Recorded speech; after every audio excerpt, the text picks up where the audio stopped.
lately I can get you on my mind. I live a happy life, they chose to be criticized instead of making things mine. You're an absurd and this is so ridiculous. I'm not a hit all night, I hate it when you whine. Hey drunken guy, I just wanna say goodbye to you. 무언가 그리워하는 길 의식과 꿈을 경계해낸 것 같아.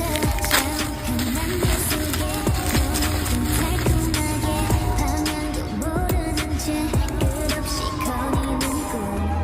Falling, calling, chasing 꿈인 걸 알면서도 헤어날 수 없는 이 꿈처럼 난 어둠 속에 길 잃은 밤처럼 보는 듯이 하얗게 끝없이 no, no, no, no, I can't stop.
It's so sweet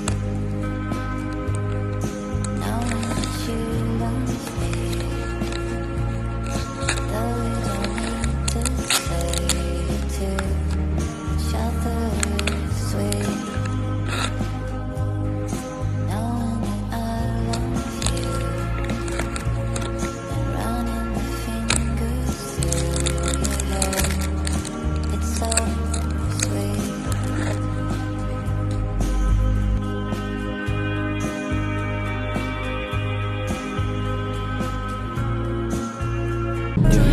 Em quay đi ta mất nhau, yêu thương kia đến cất sâu. Em không tin là rất đau, để nhớ đến những vết nhẹ màu. Anh không nên phải nhớ đâu, hai ta chưa từng hiểu đâu. Cứ dừng đi từng nơi mà em thấy em thuộc về. Về những giấc mơ tình ta không vừa từng giờ. Chỉ cơn đau kia anh nhận lấy riêng anh mà thôi. Em đâu cần quay đầu lại. Phải chỉ cần một lần quay ra những nút thắt quên đi mất môi. 3 năm mới sẽ đổi, cơn đau kia sẽ nguôi. Vì anh vẫn sẽ được quên, dù không cần em ở bên.